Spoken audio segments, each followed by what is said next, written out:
Hello everyone, स्वागत है आप सभी का आज के सेशन में। आज का सेशन होगा लैंग्वेज 2 के लिए और यहाँ पर हम 30 क्वेश्चंस देखने वाले हैं और टॉपिक क्या होगा? फैलेसी। काफी सारे स्टूडेंट्स को फैलेसीज में कंफ्यूजन होती है। अगर आप रीड का प्रीवियस ईयर पेपर उठाएंगे, लास्ट ईयर पेपर देखेंगे तो वहां पर 3 क्वेश्चन अभी तक फैलेसी से पूछे गए हैं। तो इसीलिए ये सेशन आप लोगों के लिए इम्पॉर्टेंट हो जाता है और काफ़ी लोगों ने मुझे मैसेज किया, रिक्वेस्ट किया कि मैम फैलेसीज में बहुत हमें कंफ्यूजन रहती है, इसीलिए ये सेशन में लेके आई हूँ। तो मैं चाहूँगी कि आप सभी लोग इस सेशन को पूरा देखें। आप अगर ये सेशन देख लेंगे तो जितनी भी आपको अभी थोड़ी बहुत कंफ्यूजन जिस भी चीज़ में या जिस भी फैलेसी में आपको रह गई है, वो मुझे आशा है कि आपको अभी फैलेसीज में कंफ्यूजन दूर हो जाएगी। ठीक है, तो ये सेशन आप लोग पूरा देखना। हम लोग क्वेश्चन से समझेंगे फैलेसीज को। एंड अगर आपको इसकी पीडीएफ चाहिए तो आप टेलीग्राम ग्रुप ज्वाइन कर सकते हैं। जो पहली बार चैनल पे अभी विजिट कर रहे हैं तो आपको अदर वीडियोस रीड के लिए, इंग्लिश के लिए प्लेलिस्ट मिल जाएगी, आपको प्रैक्टिस सेट मिल जाएंगे। डिस्क्रिप्शन बॉक्स में आप सभी लोग चेक जरूर करना चैनल पे, ओके। एंड टेलीग्राम ग्रुप से जुड़ने के लिए आपको लिंक मिल जाएगा कमेंट सेक्शन में, तो आप जुड़ सकते हैं। ठीक है, तो अब हम अपने सेशन को शुरू करते हैं बिना किसी देरी के फर्स्ट क्वेश्चन के साथ। और आपको बिल्कुल ध्यान से ना हर एक प्रश्न को समझना है। ठीक है, आपको बिल्कुल आराम से समझना है, आपको क्लियर हो जाएगा। चलिए तो स्टार्ट करते हैं हम आज के सेशन को अपने फर्स्ट क्वेश्चन से। देखिए फर्स्ट क्वेश्चन क्या कह रहा है? The end of a thing is it's perfection. मतलब क्या बोला गया कि किसी चीज की समाप्ति को हम परफेक्शन का नाम दे सकते हैं। जैसे आपने कोई काम समाप्त किया है ना, किसी चीज को आपने खत्म किया, आपका कोई पेंडिंग वर्क था, तो उसको हम परफेक्शन कह सकते हैं। ठीक है, पहला सेंटेंस ये है। दूसरा बोला गया अगला, death is the end of life. Death जो होती है वो जीवन का क्या है? अंत है।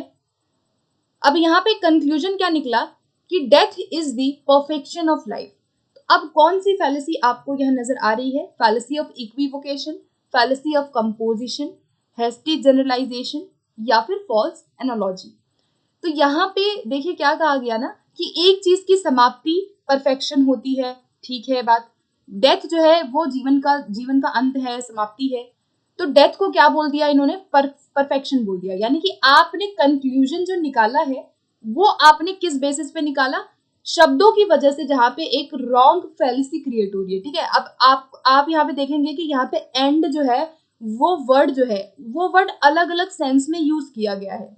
ध्यान से अगर आप देखें तो एंड वर्ड, इस एंड का मतलब दूसरी चीज है ना, मतलब आप कोई काम खत्म कर रहे हैं उसको हम कहेंगे। और इस एंड का मतलब होता है कि जहाँ पे मृत्यु हो जा रहा है किसी की। ठीक है, जीवन जहाँ खत्म ही हो गया।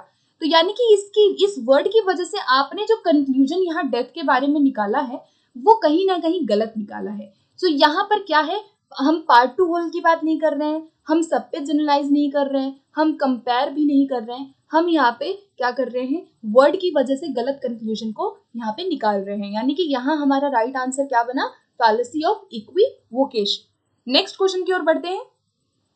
सेकेंड क्वेश्चन है, I met a tall man who loved to eat cheese, now I believe that all tall people like cheese. अब यहाँ कौन सी फैलेसी है? इजी है ये वाला, आई थिंक कर लेंगे आप। क्या कहा गया कि I met a tall man who love to eat cheese. मतलब मैं एक लंबे व्यक्ति से मिला जिसको चीज बहुत पसंद था। एंड अब मैं बिलीव ऐसा करता हूँ, मेरा ऐसा विश्वास है कि हर जो लोग हैं उनको चीज पसंद है, जितने भी लंबे लोग हैं। तो ये क्या है कि आपने एक स्मॉल एविडेंस के आधार पे, मतलब ये आपका क्या था? एक स्मॉल तरीके का एविडेंस था, एक स्मॉल एग्जांपल था। आपने कुछ चीज देखा एंड उसके बेसिस पे आपने क्या कर दिया? कंक्लूड कर दिया सभी पे।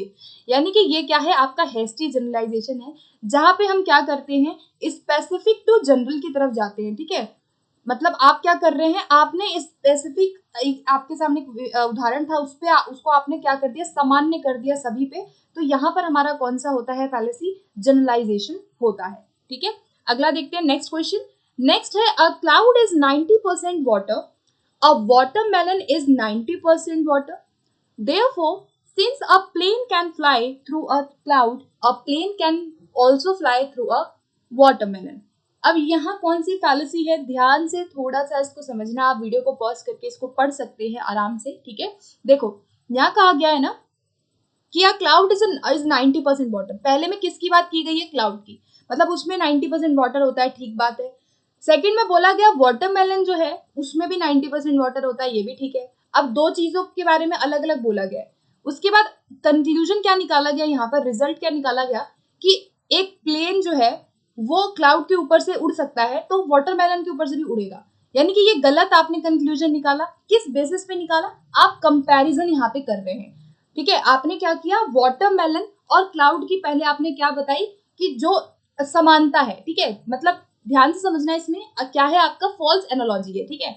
यहाँ पर क्या होता है कि two things are alike in one. हम देखते हैं कि दो चीजें एक चीज में अगर कॉमन है, जैसे इसमें भी 90% वाटर है, इसमें भी 90% वाटर है, एक चीज में तो ये एकदम जो है एक जैसे हैं, समान है, ठीक है। लेकिन सब पे ये समान होंगे, दूसरे चीजों में भी समान होंगे वाटरमेलन और क्लाउड, वो गलत है। तो यहाँ आप क्या है, फॉल्स एनालॉजी है, जहां पे बेसिकली आप दो चीजों में ना कंपेयर करते हो और उस कंपैरिजन को आप ऐसी दूसरी चीजों में भी आप वहां पे आप देखते हो जो कि गलत है, ठीक है। मतलब यहाँ पे प्लेन जो है वो बादल के ऊपर से उड़ सकता है, लेकिन वाटरमेलन गलत हो गया, ठीक है। तो यहाँ क्या हम कर रहे हैं, कंपैरिजन कर रहे हैं। चलिए अगले प्रश्न की ओर बढ़ते हैं। आई होप आपको क्लियर हो गया होगा, नहीं होता है तो कमेंट सेक्शन में आप ड्रॉप कर सकते हो। चलिए अगला प्रश्न है, क्वेश्चन 4 कहता है Alisa has class with a football player. मतलब देखो अलीसा है, उसकी क्लास में एक फुटबॉल प्लेयर है, ठीक है। He is disturbing and he is disturbing the class and is failing. मतलब वो क्लास को परेशान करता है या बहुत ज्यादा मतलब वो फेल हो रहा है या क्लास को परेशान करता है। तो एलिसा डिसाइड्स, उसने डिसाइड किया कि football players are not serious students. तो कौन सी फैलेसी है यहाँ पे? आई होप आपने अभी तक इसको देख लिया होगा। देखो पार्ट 2 होल की बात हम नहीं कर रहे हैं यहाँ पे, और इक्विवोकेशन भी नहीं है। यहाँ पर क्या होगा कि भाई उसकी क्लास में एक बच्चा था जो इस प्रकार का था, और आपने जनरलाइज क्या कर लिया कि सारे जो फुटबॉल प्लेयर होते हैं ना वो बिल्कुल भी सीरियस स्टूडेंट नहीं होते हैं। यानी कि आपने स्मॉल एविडेंस के आधार पे क्या कर दिया, एक आपने कंक्लूजन निकाला, ठीक है। तो ये क्या है, हेस्टी जनरलाइजेशन है। अगला देखते हैं नेक्स्ट क्वेश्चन। नेक्स्ट है कि car cause more deaths than fire arms do, so if we ban fire arms we should also ban cars. अब यहाँ पे कौन सी फैलेसी होगी? देखिए यहाँ कहा गया ना कि car cause more deaths than fire arms. Fire arms का मतलब होता है कि जो गन जिसके पास हो, है ना, गन या राइफल या पिस्टल हो, ठीक है, तो वो फायर आर्म्स होता है। तो कहा गया कि कार से ज्यादा डेथ्स होती है फायरमैन के मुकाबले, फायर आर्म्स के मुकाबले। सो इफ वी बैन, अगर हम फायर आर्म्स को जो है बैन करेंगे तो हमें कार को भी बैन करना पड़ेगा। यानी कि क्या कहा गया यहाँ पे, आप क्या कर रहे हो ना, आपको समझ आ रहा होगा यहाँ क्या चीजें हैं। यहाँ पे आप क्या कर रहे हैं, अगेन आप यहाँ पे कंपैरिजन कर रहे हैं। आपने कहा कि कार से डेथ होती है, फिर आपने कहा कि फायर आर्म से भी डेथ होती है, तो हमें बैन कर देना चाहिए दोनों को। यानी कि आप यहाँ क्या कर रहे हैं, एक गलत कंक्लूजन निकाल रहे हैं, और एक कंपैरिजन भी आप यहाँ पे क्या कर रहे हैं, रॉन्ग कर रहे हैं, ठीक है। बात बिल्कुल सही है कि कार से भी डेथ होती है और जो गन पिस्टल वगैरह यूज करते हैं उससे भी डेथ्स होती हैं, लेकिन बैन कर देना चाहिए कार को, ये गलत है। यानी कि आपने क्या किया, एक गलत कंपैरिजन यहाँ दोनों का किया है। तो आई होप आपको क्लियर हो रहा होगा कि यहाँ क्या है, आपका फॉल्टी एनालॉजी है, यानी फॉल्स एनालॉजी यहाँ है। नेक्स्ट देखते हैं, अगला प्रश्न है each member on the gymnastics team weighs less than 50 kg, therefore the whole gymnastics team weighs less than 50 kg। अब देखो आइए आपको समझ आ गया होगा, ईच मेंबर की बात हो रही है यहाँ, ठीक है। मतलब हर एक मेंबर अगर 50 किलो तक वेट उठा लेता है वहां पे, तो आपने कह दिया कि होल टीम जो है वो भी 50 किलो से कम उठाते हैं मतलब वेट। तो आप क्या कर रहे हो यहाँ, आपने पहले एक पार्ट की बात की है, आपने हर मेंबर की बात की और उसको आपने पूरी टीम पे ही जनरलाइज कर दिया। यानी कि क्या दिख रहा है हमें यहाँ पे, पार्ट 2 होल दिख रहा है। सो आंसर क्या बनेगा हमारा, ऑप्शन नंबर यहाँ पे बी बनेगा। आप यहाँ पे क्या कर रहे हैं, फैलेसी ऑफ कंपोजिशन यहाँ पे आप लागू कर रहे हैं। तो यहाँ पे क्या हो जाएगा, option number D will be right answer. Next देखते हैं question number 7। Okay, so question number 7 है there are not any good restaurant in Sydney, I tried two and they were both horrible. अब यहाँ पे क्या फैलेसी हमें दिख रही है वो आपको बताना है। फॉल्ट एनालॉजी है, कंपोजिशन है, जनरलाइजेशन है, या इक्विवोकेशन है। कहा गया कि there are not any good restaurant, मतलब सिडनी में रेस्टोरेंट अच्छे नहीं है, मैंने 2 रेस्टोरेंट ट्राई किए और वो बहुत बेकार थे, अच्छे नहीं थे। आपने क्या किया, आपके साथ एक घटना घटी है, आपके साथ एक एग्जाम्पल हुआ, आपके जीवन में आपने कोई चीज एग्जाम्पल देखी, आपको कुछ एक तरीके से आपको एक्सपीरियंस हुआ एंड उसके बेसिस पे आपने क्या कर दिया, ये बोल दिया कि सिडनी में तो रेस्टोरेंट अच्छे होते ही नहीं है, यानी कि ये क्या है, आपका हैस्टी जनरलाइजेशन होगा। ओके, अगला देखते हैं। नेक्स्ट है कि every member of the team has been to Paris, therefore the team has been to Paris. Again easy है, हर मेंबर पेरिस गया है, therefore the team has been to Paris. अब आपने क्या किया, यहाँ मेंबर पे पहले वो चीज आपने देखा कि हर मेंबर अगर पेरिस जा चुका है तो पूरी टीम ही गई होगी, ऐसा जरूरी नहीं है। यहाँ हम किसकी बात कर रहे हैं, या हम जनरलाइज नहीं कर रहे हैं, ध्यान से समझना, हैस्टी जनरलाइजेशन अलग होता है। कंपोजिशन में जहां भी सेंटेंस में आपका एक पार्ट से होल दिख रहा हो ना, वो आपका कंपोजिशन का पार्ट होता है, ठीक है। तो यहाँ आंसर क्या बनेगा हमारा, ऑप्शन नंबर यहाँ पे बी हो जाएगा। नेक्स्ट देखते हैं। नेक्स्ट है कि Elina smoked and drank every day from the age of 15 until she was 80 years old. Therefore, smoking and drinking can't be bad that you, या आपको बताना can be bad for you, या जो भी चीजें, ठीक है। तो कौन सी फैलेसी है यहाँ पे, ऑनोलॉजी है, क्या हम यहाँ पे कंपैरिजन कर रहे हैं, तो नहीं होगा। कंपोजिशन है यहाँ पे, क्या हम यहाँ पे पार्ट होल की बात कर रहे हैं, तो वो भी नहीं है, ठीक है। इक्विवोकेशन है, वो भी नहीं है, तो आसान है ये भी। अगर एलिना स्मोक करती रही, ड्रिंक करती रही शुरू से 15 से 80 साल तक, तो हमने कह दिया कि स्मोकिंग ड्रिंकिंग बिल्कुल भी बैड नहीं होता, तो ये क्या है, आपने क्या कर दिया, जनरलाइज कर दिया। ऑप्शन नंबर क्या होगा यहाँ, सी हो जाएगा right answer. Okay, so question number 10 की ओर बढ़ते हैं। क्वेश्चन 10 है कि my nana likes to bake and drink hot tea. अब देखो, इसको ध्यान से समझना, काफी लोगों को इसमें, मैंने पहले भी कराया था क्वेश्चन जिसमें कंफ्यूजन थी। देखो, यहाँ कहा गया कि मेरे नाना जो है उनको बेक करना, ड्रिंक करना बहुत पसंद है, मतलब वो हॉट टी पीते हैं, बेक करते हैं। व्हेन आई मीट योर नाना, मैं जब तुम्हारे नाना से मिली, I am surprised that he doesn't cook at all and drink soda. अब देखो क्या कहा गया ना, कि मेरे नाना तो भाई चाय भी बना लेते हैं, सोडा बेक भी कर लेते हैं और उनको बहुत पसंद भी है, लेकिन तुम्हारे नाना तो बिल्कुल भी नहीं कर पाते। मैं तो बहुत हैरान हो गई देख कर, या मैं बहुत हैरान हो गया कि वो तो सिर्फ सोडा पीते हैं, या जो उनको तो चाय बनानी भी नहीं आती। यानी कि क्या है यहाँ पे, आप यहाँ कंपेयर कर रहे हैं। देखो, कंपैरिजन हम कर तो रहे हैं यहाँ, लेकिन कंपैरिजन के आधार पे आपने कोई रिजल्ट यहाँ नहीं निकाला, हम कोई रिजल्ट यहाँ नहीं निकाल रहे हैं। हम सिर्फ यहाँ पे क्या कर रहे हैं, बेसिकली ये देख रहे हैं कि भाई मेरे नाना तो बनाते हैं, उसके नाना नहीं बनाते, यानी कि ये क्या है, हैस्टी जनरलाइजेशन है। आपने कहीं ना कहीं जनरलाइज इस चीज को कर लिया, ठीक है।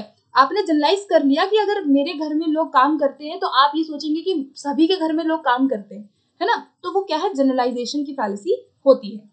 चलिए अगले प्रश्न की ओर बढ़ते हैं। नेक्स्ट है, each part of the car is made of plastic, therefore the whole car is made of plastic.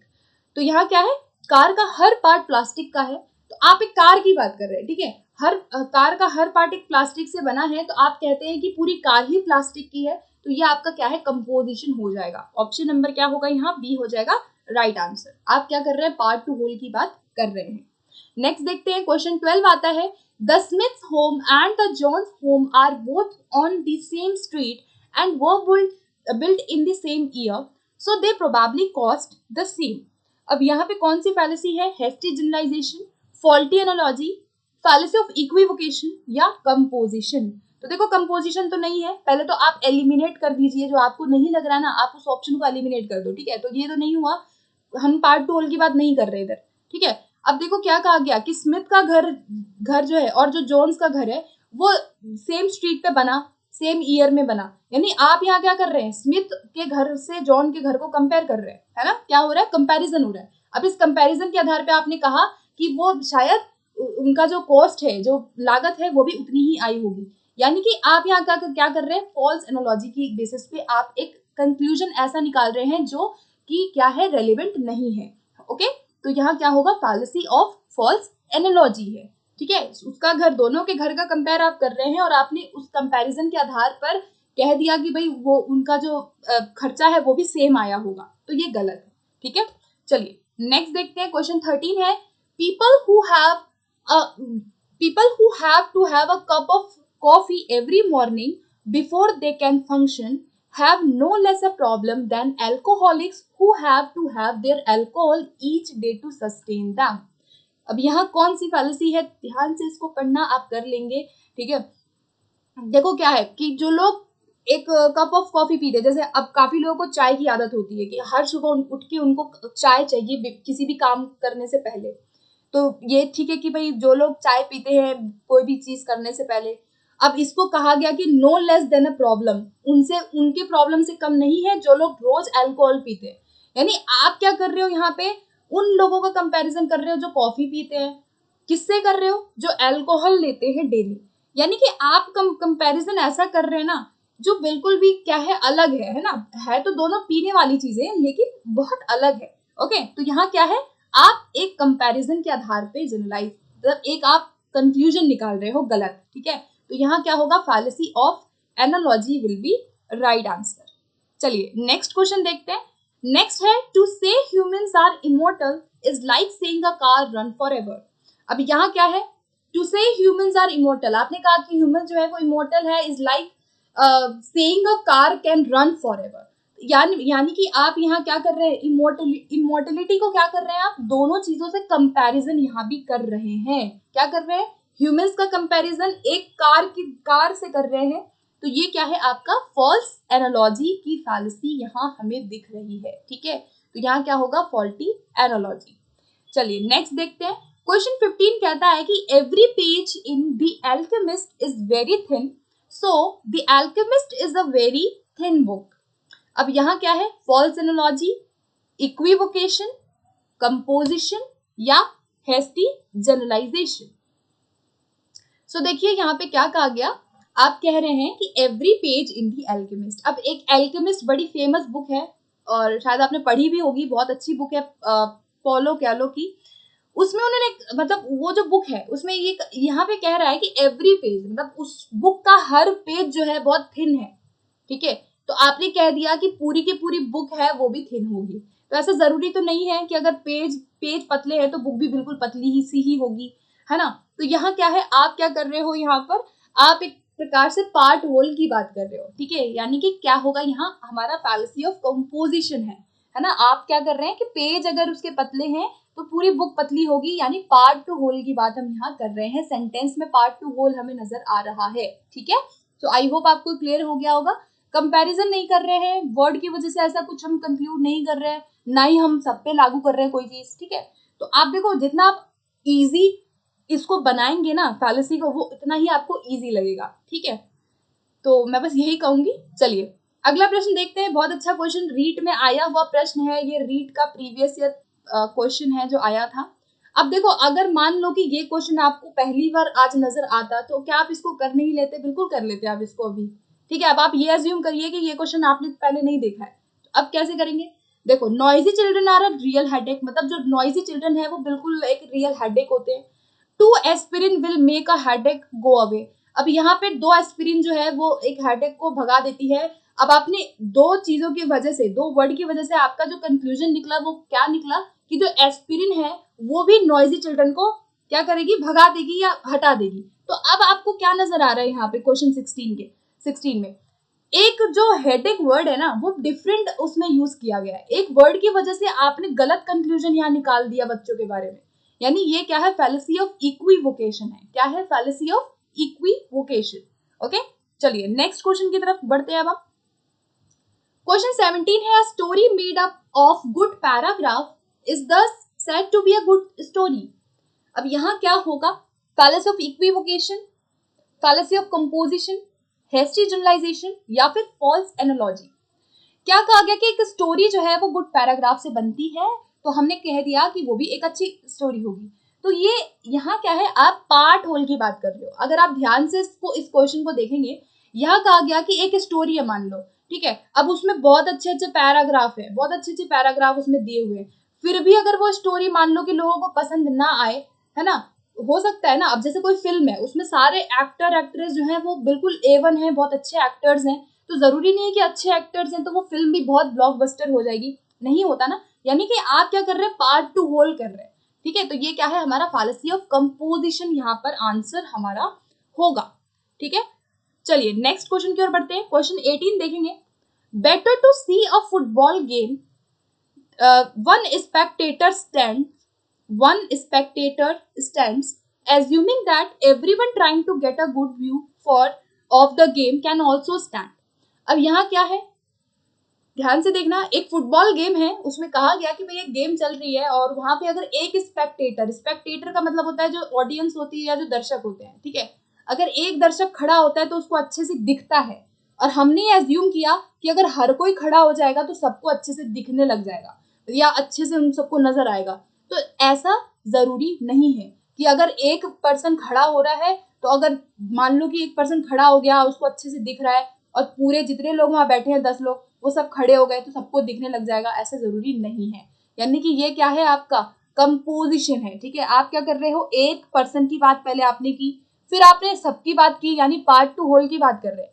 यहाँ जनरलाइजेशन की फैलेसी नहीं है क्योंकि आप यहाँ कोई एविडेंस नहीं दिखा रहे हो, आप यहाँ एक पर्सन की बात पहले आपने की, उसके बाद आपने सबकी बात की है, यानी पार्ट टू होल की तरफ हम यहाँ जा रहे हैं।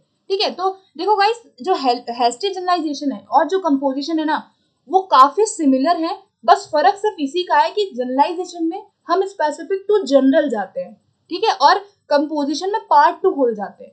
अब आपको सेंटेंस को पढ़ के देखना पड़ेगा कि वहां क्या चीज हमें दिख रही है। ओके, चलिए क्वेश्चन 19 देखेंगे। क्वेश्चन 19 है कि the priest told me I should have faith. Priest ने मुझे कहा कि भाई मुझे विश्वास रखना चाहिए। ठीक है, फेथ मतलब आप पुजारी कहता है कि मुझे विश्वास रखना चाहिए गॉड में, एवरीथिंग, जो भी चीजें। I have faith that my son will do well in school this year. पहली बात आपको समझ आ गई होगी, पुजारी ने कहा कि मुझे विश्वास रखना चाहिए, ठीक है, और यहाँ कहा कि मुझे विश्वास है।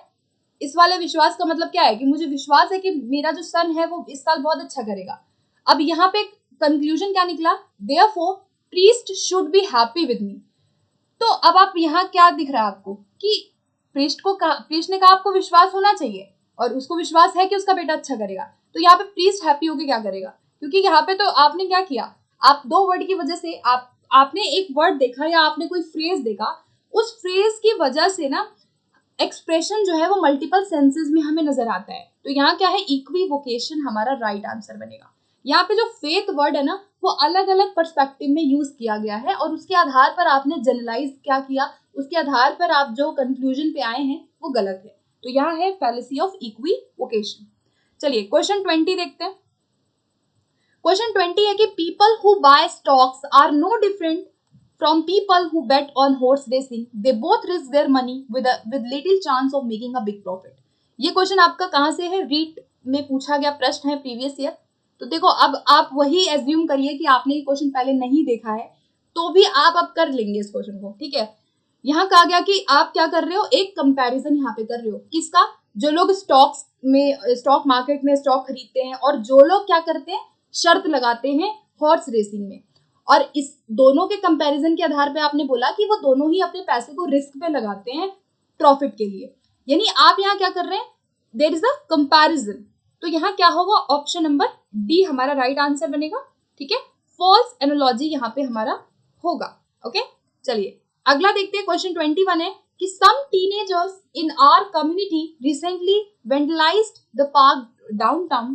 Teenagers are so irresponsible and destructive.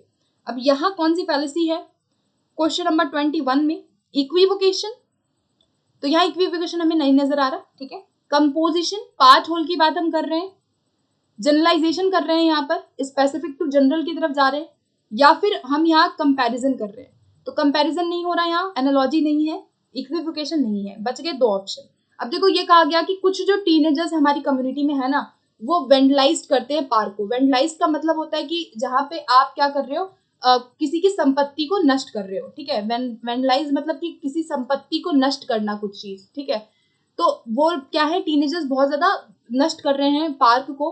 तो आपने कह दिया कि जो टीनेजर्स होते हैं ना वो बहुत इररिस्पॉन्सिबल होते हैं और बहुत ज्यादा डिस्ट्रक्टिव होते हैं। यानी कि आपके सामने एक एग्जाम्पल था, आपने अपनी कम्युनिटी में कुछ बच्चों को देखा जो ऐसे थे और आपने कह दिया कि जितने भी टीनेजर्स है ना वो सारे ऐसे ही होते हैं। यानी आप यहाँ क्या देख रहे हैं, यहाँ पे हम हेस्टी जनरलाइजेशन देख रहे हैं, तो यहाँ सी हो जाएगा हमारा राइट आंसर। कंपोजिशन नहीं है, पार्ट होल की बात हम इधर नहीं कर रहे हैं, ठीक है, तो यहाँ सी हो जाएगा हमारा राइट आंसर। नेक्स्ट देखते क्वेश्चन 22। क्वेश्चन 22 है कि giving money to the charity is the right thing to do, so charities have a right to earn money. अब कहा गया कि जो पैसा है, giving money to the charity, charity में मनी देना एक अच्छी चीज है, राइट थिंग है, बहुत बढ़िया है, ठीक है। अब कहा गया कि so charities have a right, charities को राइट होना चाहिए हमारे मनी पे, हमारे पैसों पे। यानी आपने क्या किया, यहाँ एक राइट तो आपने बोला कि बहुत सही है, ये वाले राइट का मतलब है कि सही है कि भाई आपको पैसा वैसा देना चाहिए चैरिटी में, एंड अगले में आपने बोला कि उनके पास राइट होना चाहिए हमारे पैसों पे, यानी इस राइट का मतलब क्या है, अधिकार होना चाहिए। यानी आप क्या कर रहे हो, दो वर्ड की वजह से आपका जो कंक्लूजन है ना वो बिल्कुल रॉन्ग है ना। ऐसा नहीं है कि चैरिटीज को हमारे पैसों पे अधिकार होगा। तो ये क्या है, आप क्या देख रहे हैं यहाँ पे, एक फैलेसी कौन सी है, यहाँ इक्विवोकेशन है, ठीक है। ऑप्शन नंबर क्या हो जाएगा, यहाँ ए हो जाएगा राइट आंसर। नेक्स्ट देखते हैं क्वेश्चन 23। 23 क्वेश्चन है कि you visit a new country and the first person you meet in the airport is rude, so you send a message to a friend back home that everyone in this new country is rude। अब यहाँ क्या है, बहुत आसान है ये। आप एक नई कंट्री में गए, नए देश में गए, आपने पहले आप वहां पे एक पर्सन से मिले जो बहुत रूड था, बहुत आपसे गलत तरीके से वो बात कर रहा था, तो आपने अपने फ्रेंड को बोला कि भाई नई कंट्री में ना हर कोई क्या होता है, रूड होता है। यानी ये क्या है, हेस्टी जनरलाइजेशन है। आई थिंक इसमें डाउट अब नहीं होगा आपको, क्या है, आप सामान्यीकरण कर रहे हैं स्पेसिफिक से, ठीक है। चलिए क्वेश्चन 24 देखते हैं। People who have a cup of coffee every morning before they can function. अच्छा, ये क्वेश्चन आई थिंक हो चुका है, तो इसका आंसर हमने अभी थोड़ी देर पहले डिस्कस किया था कि भाई आप क्या कर रहे हो, पीपल, उन लोगों का कंपैरिजन कर रहे हो जो कॉफी पीते हैं, किससे, जो अल्कोहल लेते हैं। यानी ये क्या है, आपका फैलेसी ऑफ फॉल्स एनालॉजी हो जाएगा। चलिए अगला देखते हैं क्वेश्चन 25। 25 है कि if we can send a spacecraft to Mars then we should be able to find a cure for cancer.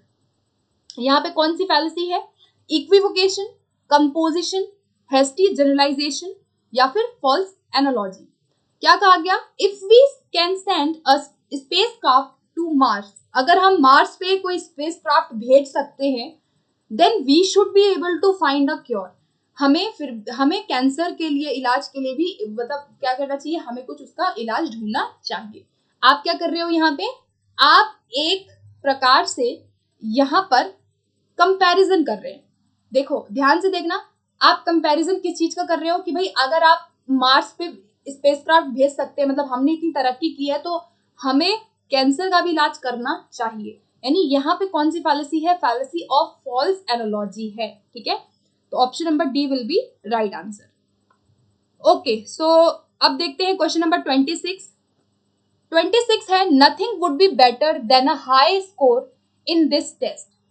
क्या बोला गया, nothing would be better than a high score on this test but a poor grade would be better than nothing, so conclude that a bad grade would be better than a high score. अब देखो इसको ध्यान से, थोड़ा सा आप इसको ध्यान से पढ़ना कि इधर क्या कहा गया है, क्या इधर इक्विवोकेशन है, क्या यहाँ पे हम पार्ट होल की बात कर रहे हैं। तो देखो हमें तो पार्ट होल ध्यान नहीं दिख रहा है ना, हम यहाँ पे कोई पार्ट होल की बात यहाँ नहीं कर रहे, आप कंक्लूड कर रहे हैं इधर, तो यहाँ कंपोजिशन नहीं हुआ, हेस्टी जनरलाइजेशन होगा या फिर यहाँ पे फॉल्स एनालॉजी होगा। देखो यहाँ कहा गया ना कि nothing would be better than a high score, मतलब कि कहा गया कि हाई स्कोर से बेटर कुछ होता ही नहीं है। अगर आपने एक टेस्ट में, मान लो आपने एग्जाम में बहुत अच्छे स्कोर, हाई स्कोर लिया है, तो उससे बेहतर कुछ नहीं, बेटर उससे बेटर कुछ नहीं है, ठीक है, पहले में ये कहा गया। लेकिन ये कहा गया कि अ poor grade would be better than nothing. यहाँ कहा गया कि अगर आपके, मान लो कि किसी टेस्ट में आपके मार्क्स या ग्रेड कम आ रहे हैं, तो कम कुछ नहीं से अच्छा है कि कुछ तो आए, है ना, इसका मतलब ये है। तो अब आपने कंक्लूड किया कि बैड ग्रेड जो है वो बेटर होता है हाई स्कोर से। यानी आप यहाँ क्या कर रहे हैं, यहाँ पे आपको दिख रहा होगा कि जो बेटर वर्ड है ना वो अलग अलग सेंस में यूज किया गया है। यानी कि यहाँ क्या होगा, फैलेसी ऑफ इक्विवोकेशन हमारा राइट आंसर बनेगा। दो वर्ड में, दो वर्ड या फ्रेजेस में जहाँ पे आप एक जो सेंस होता है मीनिंग का, सेंटेंस का, वो डिफरेंट होता है और उसके आधार पर जब आप कोई चीज कंक्लूड कर देते हो ना, वहां हमारा इक्विवोकेशन होता है। ठीक है, तो यहाँ ए हो जाएगा राइट आंसर। क्वेश्चन नंबर 27 पे चलते हैं। क्वेश्चन नंबर 27 है कि priest take a vow of poverty, the church is a corporate body composed of priest, therefore the church should not own property. अब देखो क्या कहा गया यहाँ पे, इस प्रश्न में क्या कहा गया है कि priest take a vow of poverty. Vow of poverty, priest का मतलब क्या होता है, जो पुजारी वगैरह होते हैं, ठीक है। तो vow, priest take a vow of poverty, vow of poverty का मतलब होता है कि जब ना आप जो भी चीजें हैं आपके पास, वो एक कॉमन सेंस में, कॉमन वे में होती है। जैसे अगर आप गुरुद्वारा जाके देखेंगे, आप अगर कोई ऐसा मंदिर देखेंगे, है ना, तो वहां पर कोई पर्सनल अपनी चीजें नहीं लेता है। वहां पे जो भी चीजें वो कम्युनिटी ओरिएंटेड होती है, तो उसको हम वॉ ऑफ पॉवर्टी एक तरीके से कहते हैं। ठीक है, तो यहाँ पे कहा गया कि priest take a vow of poverty, मतलब वो हर चीज जो है कम्युनिटी के बेसिस पे करते हैं, या जो भी उनकी संपत्ति है, जो भी चीजें हैं। ठीक है, उसके बाद कहा गया कि the church is a corporate body of compose priest. जो चर्च होता है ना, वो क्या है, कॉर्पोरेट बॉडी है, किसकी, कंपोज्ड ऑफ प्रीस्ट, मतलब अनेक वहां पे पुजारी होते हैं या जो प्रीस्ट होते हैं चर्च में। तो आपने कहा therefore the church should not own poverty, यानी कि यहाँ पे कौन सी फैलेसी है, यहाँ पे आप क्या कर रहे हो, पार्ट होल की बात कर रहे हो। ठीक है, आप यहाँ क्या कर रहे हो, आपने पहले प्रीस्ट की बात की, फिर आपने कहा कि एक जो चर्च है वो प्रीस्ट के मिलने से ही बनता है, मतलब उसमें सारे पुजारी होते हैं। तो यहाँ क्या है, आपका फैलेसी ऑफ कंपोजिशन है। आप यहाँ पे किसकी बात कर रहे हो, पार्ट टू होल की बात यहाँ पे हम कर रहे हैं। ठीक है, तो यहाँ पे आंसर जो बनेगा वो बनेगा हमारा ऑप्शन नंबर बी। नेक्स्ट देखते हैं। ओके, क्वेश्चन 28 है, if a runner runs faster he can win the race, therefore if all the runners run faster they can all win the race. अब यहाँ क्या है, एक रनर की बात हो रही है ना। एक रनर अगर बहुत तेजी से रन करता है और वो रेस जीत जाता है, जीत सकता है, तो हम ये एज्यूम करते हैं कि ऑल द रनर्स, जितने भी रनर्स हैं, अगर वो तेजी दौड़ेंगे तो वो सब जीत जाएंगे। यानी कि आप यहाँ क्या कर रहे हैं, एक पार्ट टू होल की तरफ जा रहे हो। ठीक है, यहाँ पे हमको क्या दिख रहा है, हमें यहाँ जनरलाइजेशन नहीं दिख रहा है।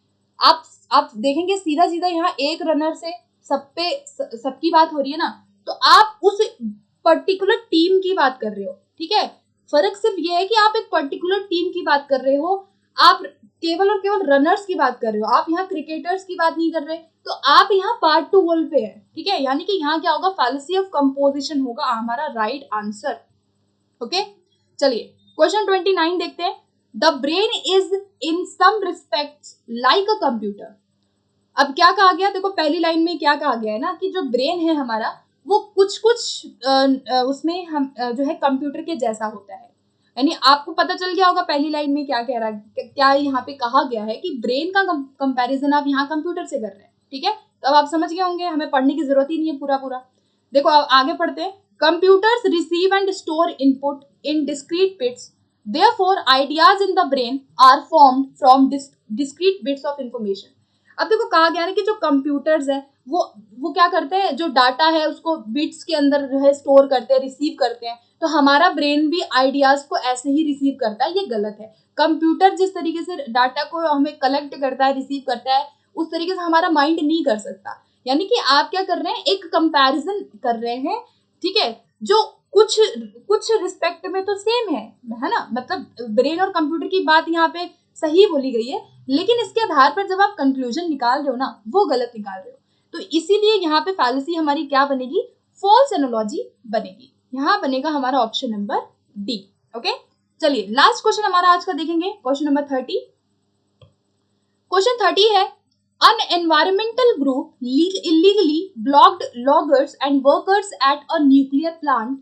Therefore, environmentalists are radicals who take a law into their own hands. अब यहाँ क्या है, ध्यान से इसको पढ़ना। क्या कहा गया कि जो एनवायरमेंटल ग्रुप है ना, वो ब्लॉक कर रहा है वर्कर्स को, न्यूक्लियर प्लांट पे इलीगली काम कर रहा है। तो आपने कह दिया कि जितने भी यहाँ पर होते हैं ना एनवायरमेंटलिस्ट, वो सारे ही रेडिकल्स होते हैं, वो अपने कानून को अपने हाथ में ले लेते हैं। मतलब क्या है यहाँ पे, इक्विवोकेशन है, तो यहाँ नहीं है इक्विवोकेशन। ठीक है, हम पढ़ के हमें लग रहा है कि इक्विवोकेशन नहीं है। ठीक है, कंपोजिशन कर रहे हैं, पार्ट होल की बात कर रहे हैं यहाँ पे। जनरलाइजेशन है या एनोलॉजी है। तो एनोलॉजी नहीं दिख रही, कोई कंपैरिजन इधर हम नहीं कर रहे हैं, ठीक है। दो बचे ऑप्शन। तो क्या लग रहा है आपको कि क्या होना चाहिए? यहाँ पे आप क्या देख रहे हैं, आपने एक ग्रुप को देखा जो कि ऐसा काम कर रहा है ना, जो इलीगली लोगों को वो कर रहा है, ब्लॉक कर रहा है, उनके वर्कर को वो कर रहा है। तो आपने कहा कि जितने भी होते हैं ना वो सारे ऐसे ही होते हैं जो नियम को अपने हाथ में ले लेते हैं। तो ये क्या है? ये है हैस्टी जनरलाइजेशन, ठीक है। ऑप्शन नंबर क्या बनेगा यहाँ हमारा? सी बनेगा। आप स्पेसिफिक टू जनरल की तरफ आपका कंक्लूजन है। आपके सामने कोई स्पेसिफिक चीज घटी, आपने कुछ देखा, आपने कुछ वहां पे आपके सामने एक एविडेंस था जो कि सफिशिएंट नहीं था सब पे लागू करने के लिए। तो जब हमारे पास ऐसा एविडेंस होता है ना जो सफिशिएंट नहीं है, जो उपयुक्त नहीं है, पर्याप्त नहीं है, हम उसके आधार पे एक जनरल आइडिया कंक्लूड कर देते हैं, तो वो हमारा हैस्टी जनरलाइजेशन होता है। ओके, सो गाइज यहाँ पे हमारे 30 क्वेश्चंस कंप्लीट अब होते हैं। आई होप कि आपको आज के सेशन में जो भी आपको कंफ्यूजन थी अभी तक वो क्लियर हो गई होगी। मैंने अपनी तरफ से पूरी कोशिश की है। एंड फिर भी अगर आपको कंफ्यूजन रह जाती है तो आप कमेंट सेक्शन में जरूर ड्रॉप कीजिएगा, आप टेलीग्राम ग्रुप ज्वाइन कीजिएगा, ठीक है।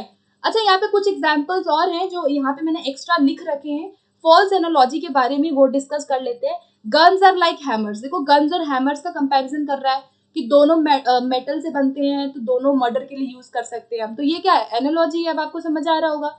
अगला है horse is like dog, they both can swim. ये गलत है ना कि हॉर्स जो है वो डॉग के जैसा होता है लेकिन वो दोनों स्विम कर सकते हैं, ये गलत है। तो ये क्या है? कंपेयर कर रहे हो, है ना। Humans are like cats, human का कैट के साथ कंपैरिजन कर रहे हैं क्योंकि दोनों मैमल्स हैं और दोनों वार्म ब्लडेड है। तो ये जरूरी नहीं है, ठीक है। फिर आपने कहा कि प्राइवेट कॉलेज जो है वो पब्लिक कॉलेज के जैसा होता है, दे बोथ हैव डॉर्म्स। तो ये भी गलत है ना। तो ये आपका फॉल्स एनोलॉजी है। और कुछ हैस्टी जनरलाइजेशन के हमारे एग्जांपल्स हैं, है ना। जैसे यहाँ पे देखो सेकंड में कहा गया कि Japanese is so easy, everything was a piece of cake on the first day of the class. आपने मान लो आप कोई क्लास ले रहे हो जापानीज का, आपको पहले दिन बहुत अच्छा लगा, आपको लगा पीस ऑफ केक, मतलब बिल्कुल डिफिकल्टी नहीं लगा वो चीज। पीस ऑफ केक का मतलब है कि कुछ कुछ आपको डिफिकल्टी नहीं लग रहा है, तो आपने कह दिया कि भाई जापानीज तो बहुत आसान है। तो आपने क्या किया, एक दिन आपने वो चीज क्लास ले ली तो आपने उसको जनरलाइज कर दिया कि वो बहुत आसान है। ये क्या है? आपका जनरलाइजेशन है, ठीक है। तो गाइस ये कुछ इजी एग्जांपल्स थे जो मैंने यहाँ पे एक्स्ट्रा ऐड कर दिए हैं। आप पीडीएफ में बाद में इसको पढ़ सकते हो, तो टेलीग्राम ग्रुप ज्वाइन करना, ठीक है। And thank you so much guys, आप मुझे प्लीज ऐसे सपोर्ट करते रहे एंड अपने दोस्तों में शेयर करते रहे वीडियोस को। मैं इसी तरह से और कंटेंट क्रिएट करती रहूंगी, ठीक है। तो मिलते हैं फिर अगले सेशन में। Thank you.